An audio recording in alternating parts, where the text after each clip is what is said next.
Acts of the Apostles, chapter 22, lesson 23.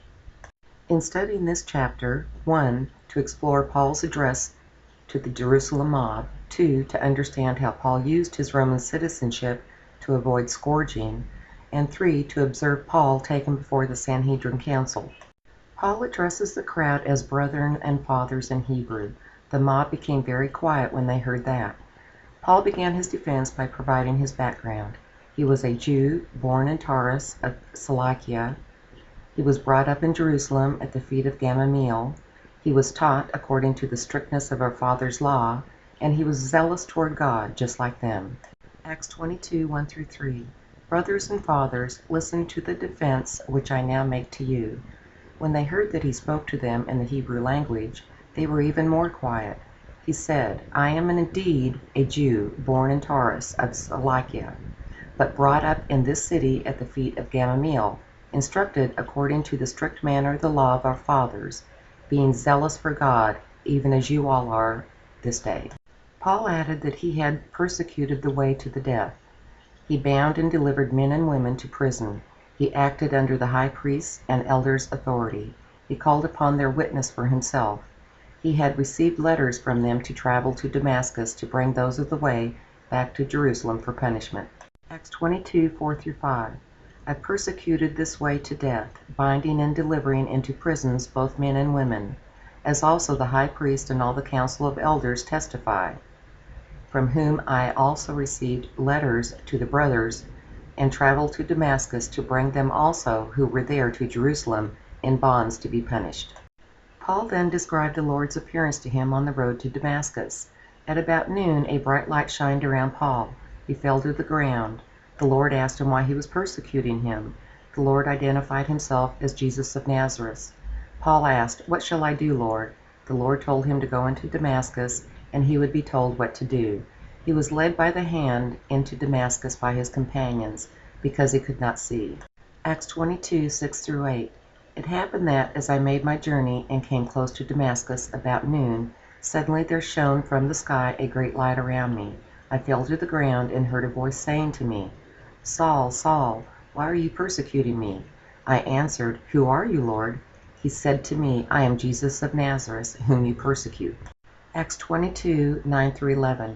Those who were with me indeed saw the light and were afraid, but they didn't understand the voice of him who spoke to me. I said, What shall I do, Lord? The Lord said to me, Arise and go into Damascus.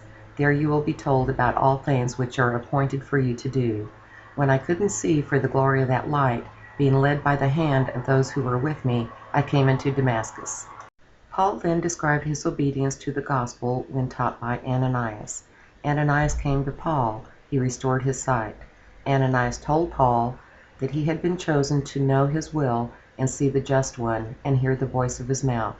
Paul was to be his witness to all men of what you have seen and heard. Ananias told Paul what to do to be forgiven of his sins. He asked Paul, Why are you waiting? Arise and be baptized and wash away your sins, calling on the name of the Lord. Acts 22, 12-16. One Ananias, a devout man according to the law, well reported by all the Jews who lived in Damascus, came to me, and standing by me said, Brother Saul, receive your sight. In that very hour I looked up at him. He said, The God of our fathers has appointed you to know his will, and to see the righteous one, and to hear a voice from his mouth. For you will be a witness for him to all men of what you have seen and heard. Now why do you wait?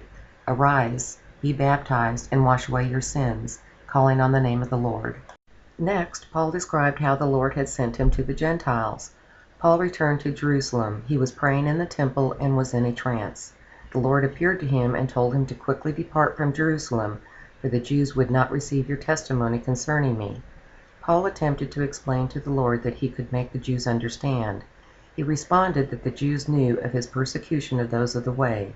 He added that he had even consented to the death of Stephen, holding the killer's clothes. Acts 22, 17-20.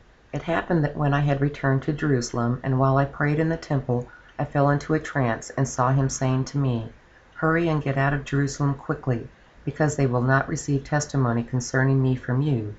I said, Lord, they themselves know that I imprisoned and beat in every synagogue those who believed in you. When the blood of Stephen, your witness, was shed, I also was standing by and consenting to his death, and guarding the cloaks of those who killed him. The Lord told Paul of his plans for him. Paul was to depart. He was sent far away to the Gentiles. Acts 22:21. He said to me, Depart, for I will send you out far from here to the Gentiles.